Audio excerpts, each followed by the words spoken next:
Hola mis queridos apostadores responsables, les saluda desde la tierra del tequila su amigo Shurik Nodoyuna para darles la bienvenida a esta su serie Parrilla de Apuestas.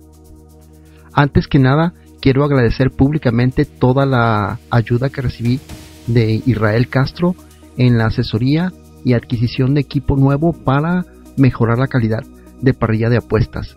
Muchas gracias, Isra. Comencemos pues con las modificaciones reportadas por los equipos en cuanto a las mejoras que llevaron al Gran Premio de Austria. Ferrari, por ejemplo, reportó cambios en los floor fences, que son esas como entradas que tienen los túneles Venturi. Según este reporte, Ferrari hizo cambios en los perfiles de esas especies de deflectores y también en su inclinación para mejorar la entrada de flujo de aire en los túneles de efecto suelo. Ferrari también reportó cambios en el área que ellos llaman el bote. Recordemos el año pasado, previo a la victoria de Charles Leclerc, Ferrari hizo modificaciones en esa área. En Austria la volvieron a modificar. Esta parte es muy importante, pues es donde se junta el flujo de aire de los dos túneles Venturi antes de salir por el difusor. Modificaciones en esta parte influyen bastante en el balance del coche. Ferrari también reportó cambios en la forma del túnel en su etapa de expansión.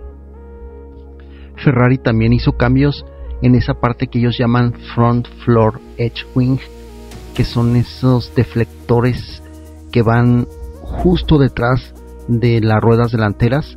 Tienen la función de evitar que el aire de turbulencia generada por el neumático delantero se meta por los túneles de efecto suelo, y eso tiene la función de evitar que se pierda downforce.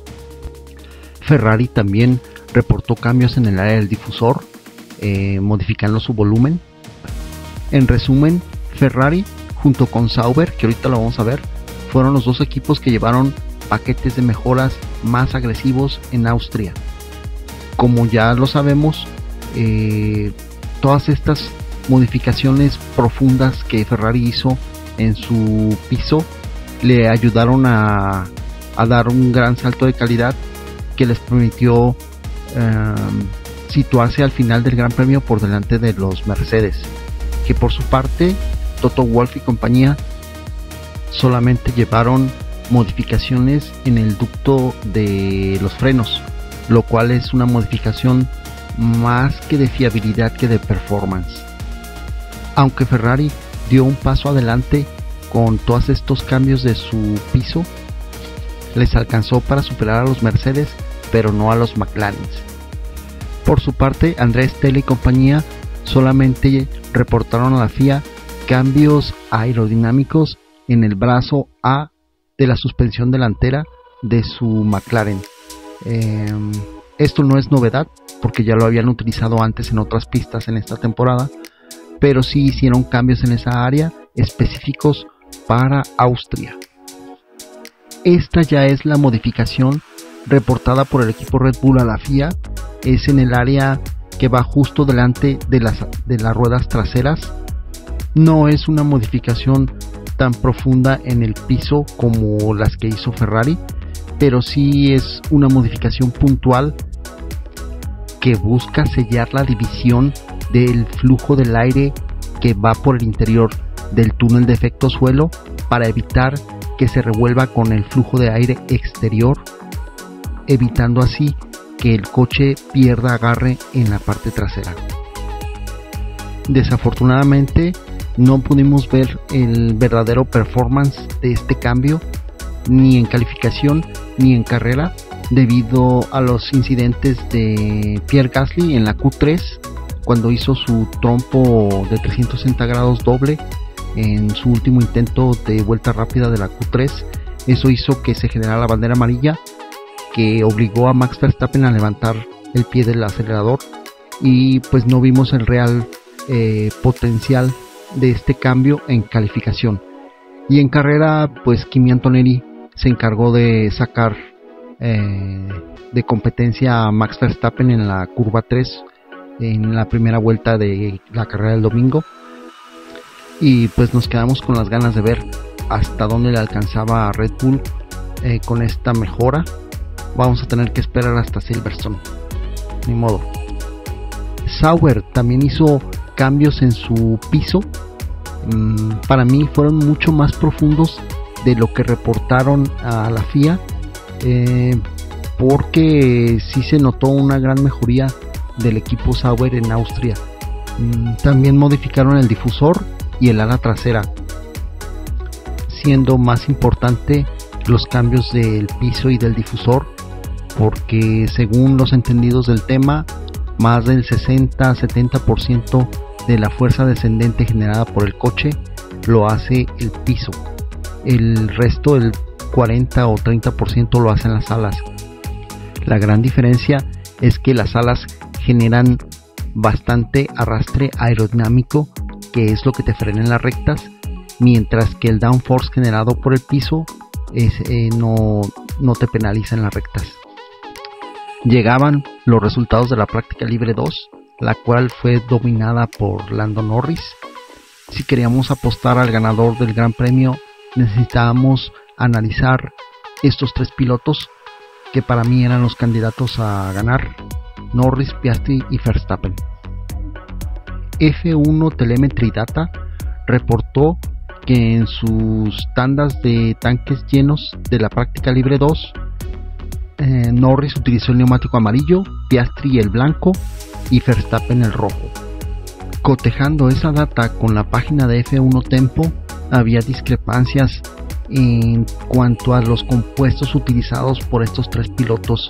F1 Tempo reportaba que los tres habían utilizado el neumático amarillo, lo cual pues parece poca cosa, pero no lo es. Después de unas horas, F1 Tempo corrigió la información y ya coincidió con la de F1 Telemetry Data. Quiero aprovechar esta situación para comentarles de que es muy importante que chequen la confiabilidad de los datos de los sitios web o páginas o del lugar de donde se basan para hacer sus análisis, ya que si esa información está errónea, su análisis también lo estará. Normalmente F1 Tempo y GP Tempo son páginas muy confiables en cuanto a la información de telemetría, pero todos somos humanos y todos cometemos errores, sobre todo por la cantidad de información que se maneja en las prácticas libres y en cada sesión de Gran Premio. Pues nada más imagínense, 30 y tantas vueltas por piloto, por 20 pilotos, para que se den una idea de la cantidad de información que hay que procesar. Esto no es una crítica en mala onda hacia F1 Tempo ni a GP Tempo, al contrario, reitero mi admiración y mi respeto por esas páginas que siempre suben rapidísimo la información. Es primera vez que veo que se equivocan, pero por eso nosotros tenemos que hacer un double check de data antes de iniciar nuestros análisis. Pues bien, aquí vemos como la primera media hora de la práctica libre 2 la dedicaron los equipos a hacer simulaciones de vueltas rápidas de calificación, en donde Lando Norris fue más rápido que todos sus rivales. Aquí vemos ya la parte donde los equipos empiezan a hacer pruebas con tanques llenos para simular los stints de carrera, y aquí es donde las discrepancias eran muy importantes en cuanto a los compuestos utilizados por Norris, que ya con los datos corregidos Norris estaba usando el neumático amarillo, Piastri el blanco y Verstappen el rojo. Al confirmar esto, se complicó bastante en análisis, porque ya no supe qué stint estaba simulando qué piloto para la carrera. Por ejemplo, Norris con el neumático amarillo tal vez estaba simulando el primer stint de carrera, mientras que Piastri con el blanco estaba simulando tal vez el segundo stint de carrera, y Verstappen con el rojo fue lo que más me confundió, porque no me hizo sentido que Red Bull estuviera pensando seriamente en arrancar la carrera con el neumático más suave de disposición en condiciones de inicio de carrera, cuando es que los coches van más pesados porque llevan su máxima carga de combustible. Eso castiga muchísimo los neumáticos al inicio de las carreras. Por su parte, McLaren tenía sentido que enviaran a uno de sus pilotos a generar data con el neumático blanco, como lo hizo Piastri, y a Norris que generara data con el neumático amarillo. Pero en cuanto a Red Bull, pues sí, de plano eso me confundió bastante, y supuse que Red Bull estaba aplicando una estrategia de ahorro de neumáticos amarillo y blanco para preservarlos para la carrera. Si aparte de todo esto consideramos que Pirelli anunciaba que la diferencia entre el rojo nuevo con respecto al blanco y al amarillo eran 350 milésimas, pues me vi obligado a descartar los tiempos de Max con el neumático rojo, porque no le había sacado al menos 350 milésimas de diferencia a los dos McLarens con el blanco y el amarillo. Por su parte, Norris lució muy dominador en la segunda práctica libre, sacándole 157 milésimas de segundo a su compañero de equipo Oscar Piastri, lo cual yo considero que es mucho en una pista donde es muy cortita y muy rápida. Además, Norris no participó en la práctica libre 1 porque su asiento se lo cedieron a este chico holandés, Don. Entonces eso me hizo descartar todas mis apuestas por el ganador de la carrera del Gran Premio de Austria, porque cuando Norris luce dominador, prefiero no apostar por su inconsistencia como piloto.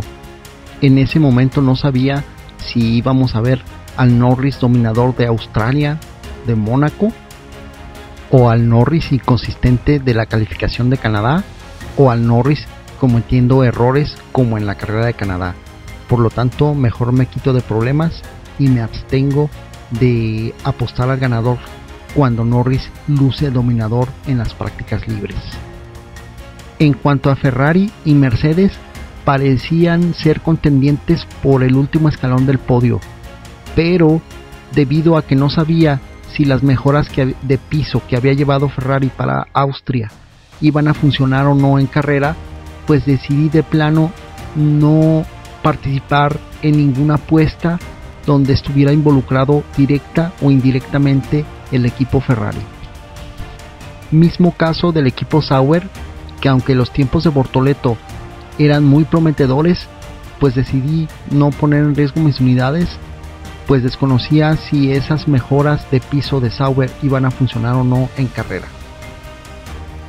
Debido a que los Williams andaban en el fondo de la clasificación de la práctica libre 2, pues desafortunadamente me vi obligado a no contemplar ninguna apuesta relacionada con este equipo. Como ya había descartado a casi toda la parrilla después de la práctica libre 2, pues nada más me quedaba concentrar mi atención en las actuaciones del resto del fin de semana de Alonso y los Racing Bulls. Estuve revisando apuestas para meter en la calificación, pero ya Fernando pagaba 1.72 y pues consideré que no era buena idea meterla porque no iba a poner en riesgo una unidad para recibir 0.72 unidades a cambio si es que la ganaba. Isaac Hayar estaba pagando 3-1, pero no consideraba que fuera más rápido que Alonso. De hecho, el mismo momio, el mismo casino a través del momio te estaba diciendo que ellos veían más difícil que Hadjar fuera el que pasara a Q3 en lugar de Alonso. Gabriel Bortoleto, debido a sus buenas actuaciones de las prácticas libres, pues ya no pagaba bien, pagaba 1.83 y ya no valía la pena correr el riesgo de apostar a su favor. Ya era demasiado tarde. Debí de haberme decidido a más tardar en la práctica libre 2, cosa que no hice. Otra cosa que no vi venir fue el pago del 11-1 de Pierre Gasly llegando a Q3. simplemente no la vi, no la metí, reconozco mi error. Mismo caso de Franco Colapinto, que pagaba 3.25 a 1 si el argentino llegaba a la Q2, cosa que no vi venir. No pensé que los Alpinen fueran capaces de hacer eso en Austria, y sin embargo lo lograron. Mal por mí por no haberlo visto. Aquí vemos la tabla de resultados de la calificación oficial del sábado, en donde Lando Norris se llevó la pole con una ventaja escandalosa de más de medio segundo sobre Leclerc, y vamos a ver cómo estuvo esto en la telemetría. Aquí vemos que los tres pilotos, tanto Norris, Leclerc y Piastri, utilizaron el neumático rojo en sus últimos intentos de vuelta rápida en la Q3, así que la diferencia no fue por diferencia de compuesto de neumáticos. Aquí vemos que a Leclerc le sacó 521 milésimas, más de medio segundo, y a Piastri 583 milésimas. Como vemos aquí en el delta de velocidad, en las rectas las líneas se mantienen prácticamente horizontales, lo cual significa que la ventaja de Lando Norris no la obtuvo en las rectas. Incluso en algunas rectas, tanto Leclerc como Piastri recuperaron un poquito, muy poquito de la desventaja que tenían con respecto a Norris. En la curva 1 se ve claramente que Norris es el último en frenar y el primero en acelerar, pero la ventaja no la obtiene en el trazo de la curva, sino al salir mejor traccionado que sus rivales, y en la recta que va de la curva 1 hasta la 3 es donde empieza a construir una pequeña ventaja contra Leclerc y Piastri. Esta es la curva 3. En el delta de velocidad se ve como Norris construye otra pequeña ventaja al salir de esa curva. Esta es el mismo caso de la curva 1, donde Norris es el último en frenar y el primero en acelerar.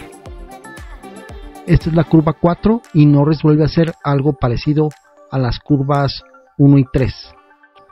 El resto del circuito, la diferencia en el delta de velocidad se mantiene prácticamente horizontal y constante, así que podemos afirmar que Lando Norris construyó su ventaja en las curvas 1, 3 y 4, pero lo difícil es explicarlo cómo lo hizo, pues tal vez haya sido algo relacionado con los frenos, ya que en la curva 3, que es la frenada más fuerte, se ve que es donde saca mayor ventaja.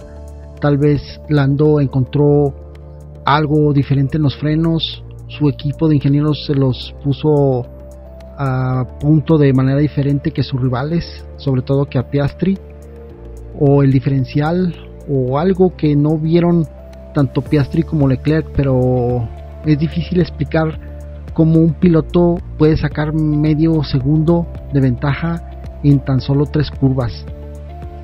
Después de la calificación me puse a buscar más apuestas ya rumbo a la carrera, y encontré esta finalmente de Fernando Alonso, que pagaba 2-1 en una comparativa en carrera contra Isaac Hayar. Revisé la parrilla de salida final con la que los pilotos iban a arrancar la carrera el domingo y confirmé que Alonso iba a iniciar la carrera en la posición 11 por delante de Hadjar en la 13. Si tomábamos la apuesta de Alonso, tendríamos la ventaja de que el español arrancaría 2 lugares por delante del piloto francés. Pero antes de meter la apuesta había que revisar los datos de la práctica libre 1 y 2. Comenzando con la primera práctica, aquí vemos en la línea verde de Alonso usando el neumático blanco duro, que era más lento que la línea azul de Hadjar utilizando el neumático rojo. Sin embargo, si tomamos en cuenta las cifras manejadas por Pirelli en cuanto a que el rojo obviamente es el más rápido de los 3 compuestos, pero que había una diferencia mínima esperada de 350 milésimas entre el blanco y el rojo, dado el resultado de la práctica libre 1, Alonso sí era más lento que Hadjar, pero solo por 269 milésimas, lo cual yo lo interpreté que si los dos pilotos hubieran hecho su simulación de carrera con el mismo compuesto, Alonso sería el más rápido de los dos. Después me puse a analizar la data generada por Alonso y Hadjar en la práctica libre 2, en donde vemos que Alonso en su tanda de tanques llenos utilizó el neumático amarillo, mientras que Hadjar utilizó el blanco. La diferencia entre esos dos tiempos es de 420 milésimas, lo cual es muy superior a la cifra manejada por Pirelli, que entre el compuesto amarillo y el blanco no debía de haber más de 150 milésimas entre ambos compuestos. Por todo lo anterior, decidí apostar una de mis unidades en favor de Fernando Alonso, a que terminaba por delante de Hadjar al terminar la carrera del Gran Premio de Austria 2025. Seguí buscando apuestas 3 horas antes de la carrera y encontré esta de George Russell, que pagaba 3-1 si el británico terminaba la carrera por delante de Max Verstappen. Aquí vemos cómo Max Verstappen en la línea azul utilizó en la práctica libre 1 el neumático amarillo, y George Russell fue más rápido que él tanto con el rojo como con el blanco. Estos son los datos de la práctica libre 2, en donde vemos que Verstappen en la línea azul utilizó el neumático rojo para hacer su simulación de carrera, mientras que Russell usó el amarillo. Sin embargo, no vemos que Max Verstappen le hubiera sacado una ventaja de al menos 350 milésimas a los tiempos de Russell, lo cual lo interpreté yo como si Russell fuera el más rápido de los dos si ambos pilotos hubieran hecho esta práctica con el mismo compuesto de neumáticos.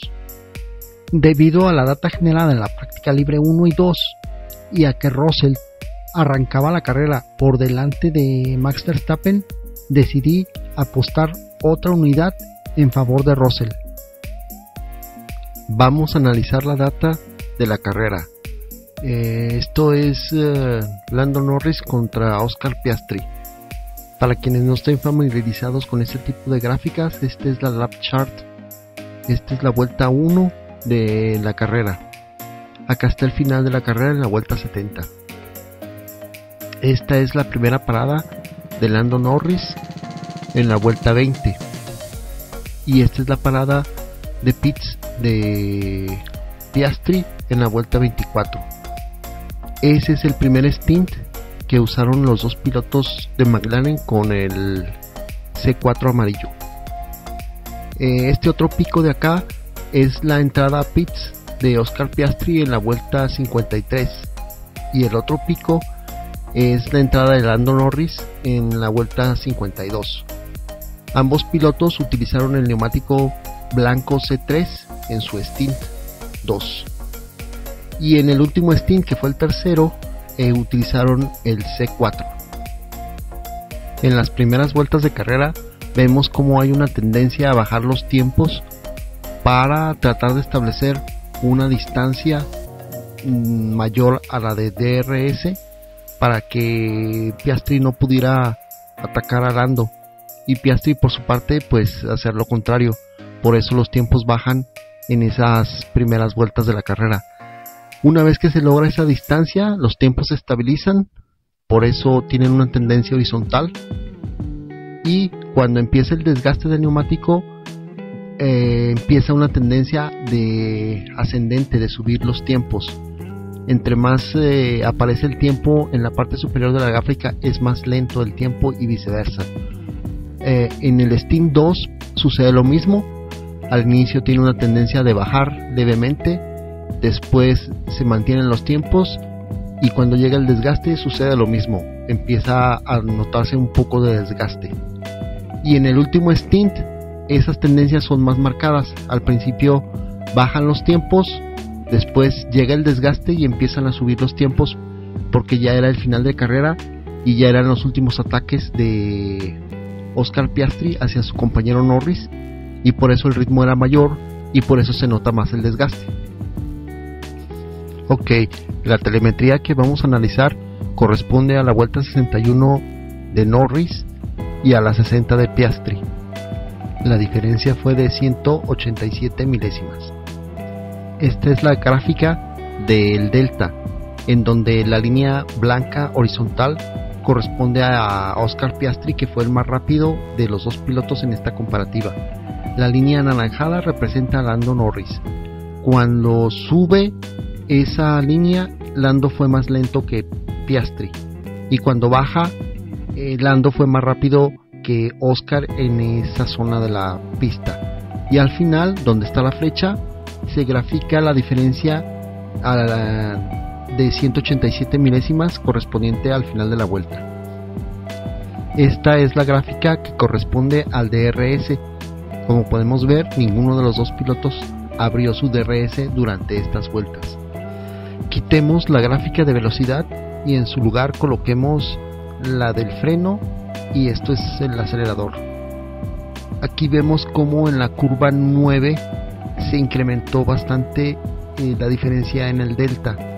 Eso se debe a que Lando Norris duró más tiempo frenando en esa curva con respecto a Piastri, y en la curva 10 sucede exactamente lo mismo.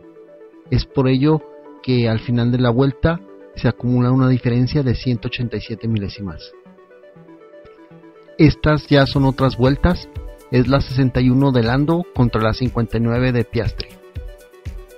Aquí vemos cómo en estas vueltas sí hubo una diferencia de velocidad en las rectas, porque se activó el DRS en el coche de Piastri, como lo vemos ahí al fondo de las gráficas. Y en el mapa podemos ver que fue en la recta que va de la curva 2 a la 3, y la segunda vez fue de la curva 3 hasta la 4. Por favor, noten cómo en la gráfica del delta hay unos picos hacia arriba de la línea anaranjada de Norris cuando Oscar está abriendo su DRS y luego vuelve a bajar. Aunque Piastri tuvo estas condiciones de poder abrir su DRS en carrera para atacar a Lando, Lando por su parte controló muy bien las acciones, lo cual habla de un gran paso hacia adelante en la gestión del manejo bajo presión.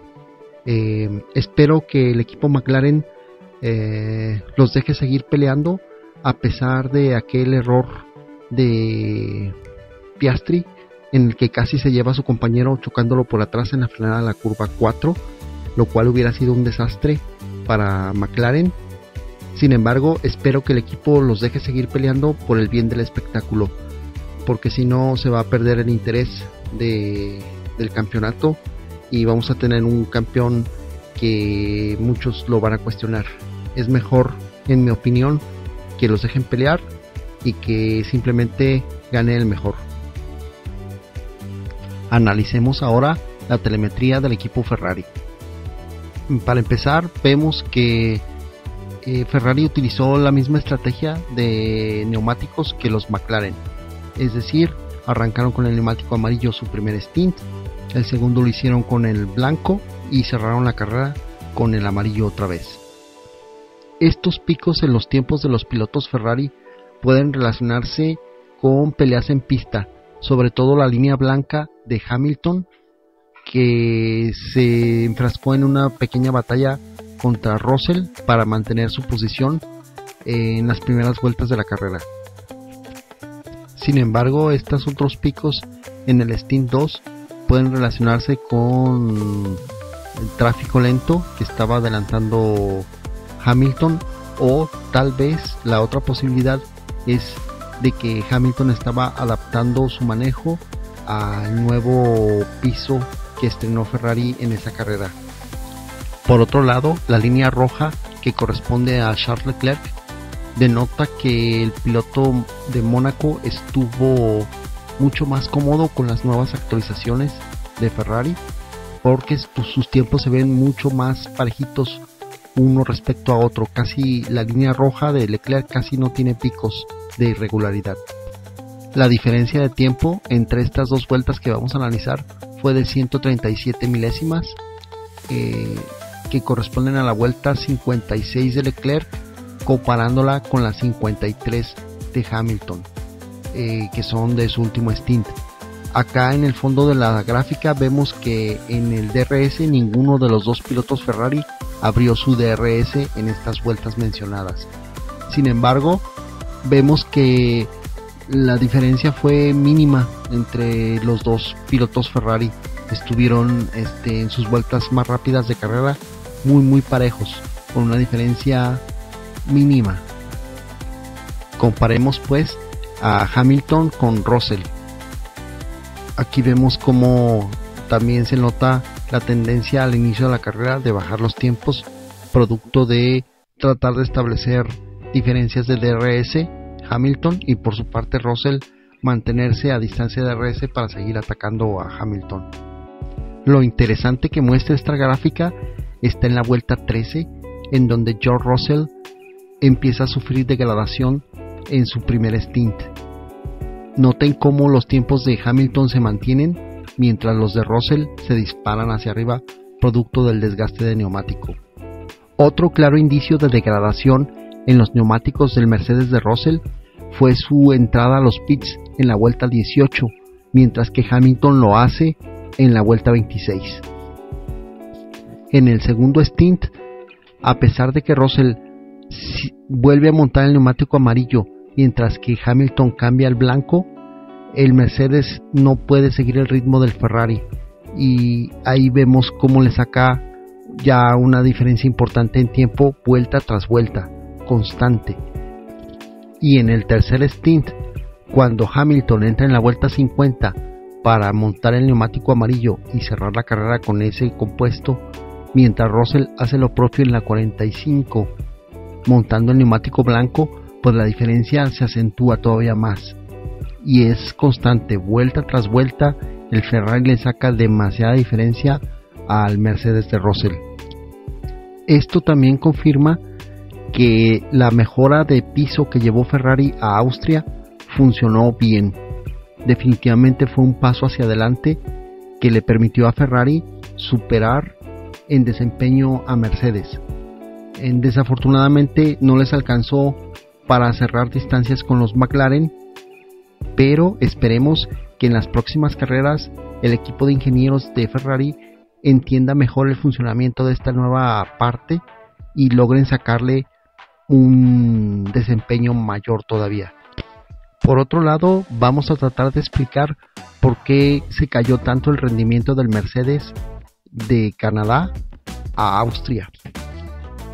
Aunque se registraron temperaturas en la superficie de la pista de Austria mayores a 50 grados centígrados, fueron más o menos las mismas que también se registraron en Canadá. Así que debe de haber algo más, aparte de la temperatura en pista, que sea lo que provoca el desgaste en los neumáticos del Mercedes. Aquí vemos cómo la gráfica del delta nos da indicios de por dónde pueda estar la cosa, ya que, como vemos, en el primer sector de la pista de Austria, más o menos Russell podía mantener el tiempo respecto al Ferrari de Hamilton. Sin embargo, a partir de la curva 4 en adelante se empieza a disparar la diferencia, terminando al final de la vuelta en 744 milésimas. Esto es en comparativa de la vuelta 53 de Hamilton con la 47 de Russell, que fueron sus vueltas más rápidas en carrera de estos dos pilotos británicos. Si comparamos las frenadas de la curva 1 y 3 del circuito de Austria, más o menos equivalen a las frenadas que presenta el circuito Gilles Villeneuve en Canadá. La gran diferencia es en la curva 6 y 7, en donde el circuito de Austria empieza a poner mucho estrés lateral en los neumáticos de todos los coches, y luego en las curvas 9 y 10 hace lo mismo, pero en el costado izquierdo del coche. En resumen, mi conclusión es que los problemas de Mercedes en Austria 2025 se debieron a la combinación de tres factores. El primero, la temperatura. El segundo, la gama blanda de neumáticos que Pirelli llevó a Austria. Y el tercero y más importante fue el trazado de la pista en sus curvas 6, 7, 9 y 10 que aplican mucha fuerza G lateral durante muchos segundos. La combinación de estos tres factores, en mi opinión, fue lo que disparó el desgaste de neumáticos del equipo Mercedes. Ahora vamos a comparar Alonso contra los Racing Bulls, empezando con Alonso contra Hadjar. Para empezar, Hadjar había montado el neumático rojo para iniciar la carrera, pero debido al incidente de la vuelta 3 en la que se lo llevaron entre las ruedas después del choque entre Antonelli y Verstappen, pues el piloto francés se vio obligado a entrar a los pits y su equipo decidió montarle neumático amarillo nuevo, como que cambiaron la estrategia, mientras que Alonso fue a una sola parada en la vuelta 33, también arrancando la carrera con el neumático amarillo. Este incidente de la curva 3 hizo que pues ya no fuera útil esta data de Hadjar, porque para empezar está la duda si el coche quedó tocado o no después del choque, y segundo, pues se vio involucrado en el tráfico y ya no pudo Hadjar correr con aire limpio, o al menos en condiciones similares, contra Alonso. Por lo tanto, pues esta data pues no es muy útil que digamos. La telemetría cargada aquí es la vuelta 39 de Alonso contra la 40 de Hadjar en el Steam 2, en donde se ve que más o menos ambos pilotos estuvieron muy constantes en sus tiempos. Sin embargo, en la gráfica del Delta vemos como Hadjar perdía tiempo en todos lados. Eso me hace suponer que el coche no quedó bien después del incidente de la primera vuelta. Esto ya es Alonso contra Lawson. Vemos de entrada en el App Chart que los tiempos por vuelta estuvieron muy parejos entre estos dos pilotos. En lo personal, yo esperaba algo parecido en las gráficas de entre Alonso y Hadjar si el francés no hubiera tenido su incidente en la primera vuelta. Pero bueno, concentrándonos en Alonso contra Lawson, de entrada vemos que la estrategia fue igual, prácticamente igual. Los dos arrancaron con el neumático amarillo usado, los dos pararon, bueno, Lawson paró en la 32 y Alonso en la 33 para poner el neumático blanco. La única diferencia fue que Alonso puso uno nuevo, un juego de neumáticos blancos nuevo, y Alonso puso uno usado. Aquí vemos también como la tendencia de bajar los tiempos en las primeras vueltas, producto de la definición de las posiciones y de la pelea. Después se estabiliza, se pone los tiempos con tendencia horizontal porque se estabilizan. En el Steam 2 sucede lo mismo, al principio bajan los tiempos, después se mantienen estabilizados, y al final aquí vemos una diferencia que ya le empezó a sacar Lawson a Alonso, pero fue cuando Bortoleto, que venía alcanzando a Alonso, lo empezó a atacar, lo obligó a pelear los espacios, a salirse de la trayectoria ideal, y eso fue lo que permitió que Lawson se escapara de esa pelea.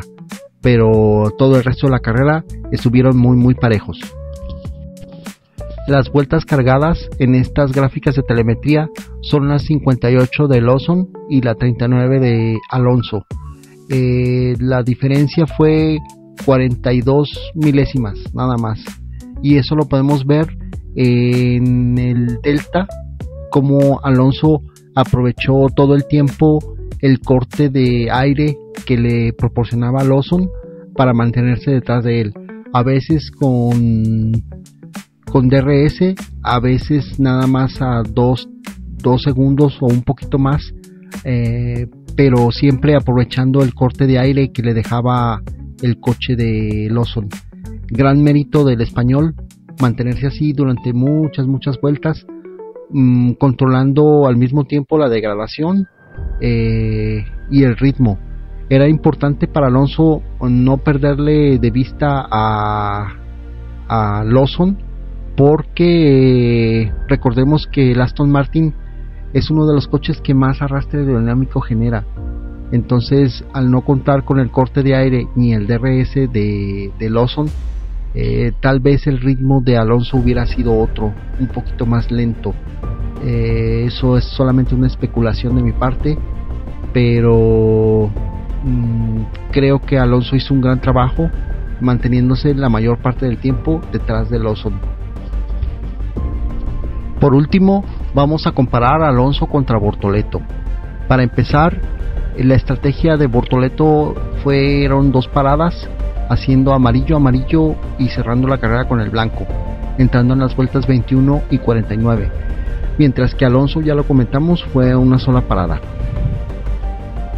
Las vueltas cargadas para analizar esta telemetría son la 39 de Alonso, que fue su vuelta más rápida de toda la carrera, contra la 60 de Bortoleto. Es importante aclarar esta gran diferencia de 13 vueltas de offset que se creó debido a las diferentes estrategias, porque como Alonso entró en la vuelta 33, que fue su última parada, y el brasileño hizo lo propio en la 49, pues para cerrar la carrera Bortoleto traía un juego de neumáticos 13 vueltas más fresco que el de Alonso, lo cual era una gran ventaja para el brasileño. Sin embargo, el español se las arregló para mantener su posición, lo cual es un gran mérito tomando en cuenta la desventaja en la que estaba el asturiano. En el Delta podemos ver cómo Alonso más o menos podía mantener el mismo ritmo que Bortoleto en los sectores 1 y 2, pero sus problemas comenzaban en la curva 6, ahí se empezaba a disparar la diferencia, y en la curva 9, esto provocado por el desgaste de neumáticos que ya tenía el Aston Martin de Alonso. Esta ya es la tabla de resultados finales de la carrera, la cual la ganó Lando Norris, segundo Piastri, y Leclerc completa el podio. Hamilton estuvo relativamente cerca de su compañero de equipo. Buen trabajo de los pilotos de Ferrari, y pues a seguir trabajando duro para mejorar todavía más, a ver si pueden alcanzar a los McLaren para ver si se mejora el espectáculo. Russell minimizando pérdidas, rescatando un quinto lugar muy valioso. Lawson sexto, muy bien por él. Fernando séptimo, manteniendo su posición a capa y espada contra Bortoleto. Hülkenberg, que fue otro de los pilotos que hizo un buen papel. Recordemos que remontó desde la posición 20. Hülkenberg arrancó último esta carrera y se metió en el top 10. Ocon otra vez, y con sus excelentes estrategias y aprovechando los problemas de los pilotos que iban adelante, logró meterse en los puntos. Birman, Hadjar, Gasly, pues a mejorar. Lo mismo con Stroll. Colapinto, que se estuvo dando sus buenas peleas contra Yuki Tsunoda, pues fue penalizado desafortunadamente el argentino, porque su equipo no le avisó con tiempo que venía el segundo lugar detrás de él, y le cerró el espacio porque no lo había visto y no le había avisado al equipo, y Piastri se tuvo que salir al pasto para evitar el contacto, y esa fue la penalización que le dieron de 5 segundos a Colapinto por forzar a otro piloto a salir de la pista. Los retiros pues fueron el de Albon, el de Sainz, que mis queridos Williams siguen con problemas de fiabilidad. Sainz incluso fue antes de arrancar la carrera, ya se estaba quemando el Williams. Y Antonelli, que pues comete el error y se lleva entre las ruedas a Max Verstappen. En cuanto a las apuestas, se ganó la de Fernando Alonso contra Hadjar, pero pues no fue por ritmo, sino fue por el accidente de la curva 3. Se nos regresó la unidad que habíamos apostado y ganamos otra unidad porque esta apuesta pagaba 2-1. En la otra apuesta, que era de George Russell contra Max Verstappen, también la ganamos. Se nos regresa la unidad que habíamos apostado, y de ganancia nos llevamos otras 2 unidades, porque esta apuesta pagaba 3-1.